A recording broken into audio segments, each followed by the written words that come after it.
Voyons maintenant comment mixer les pistes audio que nous avons importées. Mixer, c'est équilibrer les niveaux des différentes pistes.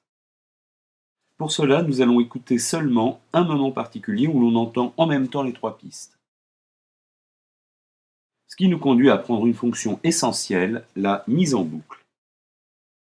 Quand vous appuyez sur le bouton « Mise en boucle » de la barre de transport, vous remarquerez l'apparition d'une petite barre jaune dans la barre des mesures. Écoutons.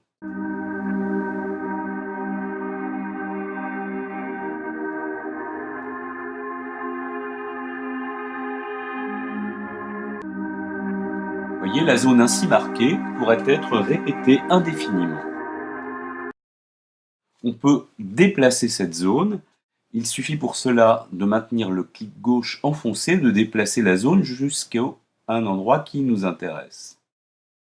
On peut aussi en changer la durée. Si je mets le curseur à la fin, vous remarquez l'apparition d'une double flèche qui m'indique que je peux allonger ou raccourcir le moment mis en boucle. Je peux évidemment le faire au début de cette zone de mise en boucle. Voilà, je vais m'arrêter ici.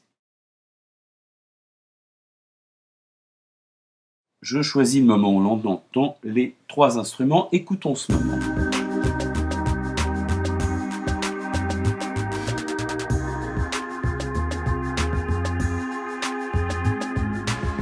Voilà, la boucle est bien installée, mais l'équilibre des sons, lui, reste à faire.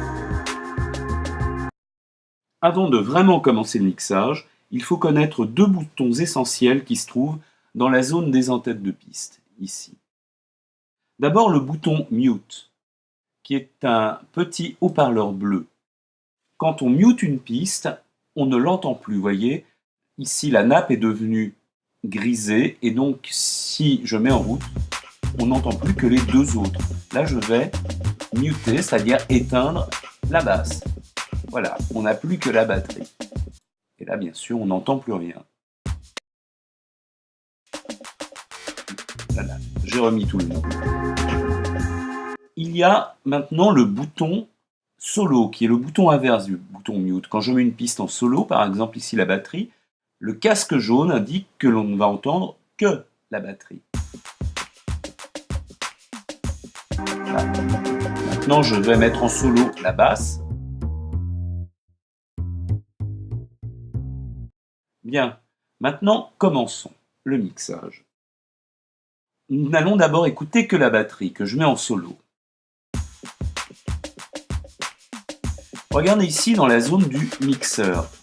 Tous les éléments pour l'instant qu'on va utiliser sont ceux-ci. Vous avez ici un vumètre qui indique le niveau sonore de la batterie et ici un curseur horizontal qui permet d'en changer le volume. Vous remarquerez que si j'augmente le volume à un certain niveau, ici, les deux petits carrés qui se trouvent complètement à droite sont devenus rouges. J'ai dépassé le niveau autorisé. On dit que la piste sature. C'est quelque chose qu'il faut absolument éviter. Là, c'est trop fort, ça ne doit jamais arriver. La piste doit toujours se trouver à un niveau où on ne sature pas. Alors, je reviens à 0 dB. On indique le niveau de volume en décibels ou dB. Je me remets à 0, qui est le point de départ, et je vais cliquer sur les vumètres de saturation. Voilà qui s'éteignent. Je les ai réinitialisés. Maintenant, on écoute. Donc, la batterie ne sature pas. Je vais commencer mon mixage avec ce niveau de batterie. Et je vais rajouter la basse.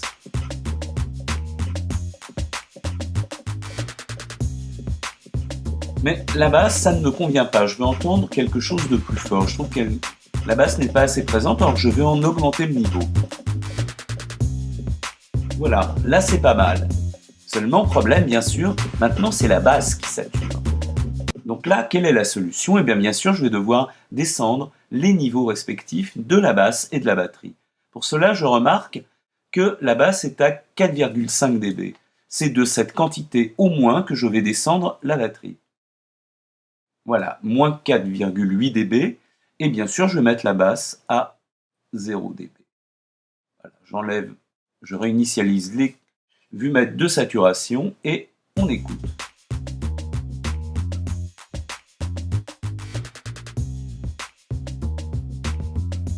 Voilà, là le niveau me convient. Bien sûr, maintenant, on va rajouter le pad. Alors, je le mets aussi en solo. Mais il y a une autre solution qui consiste à retirer les solos de chacune des pistes. Et de la même façon, on entend les 3 pistes. Là, pour moi, cette nappe sonore du pad est beaucoup trop présente.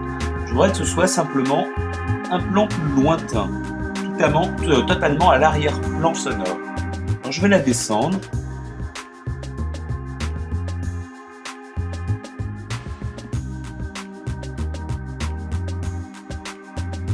Voilà, là ça me convient.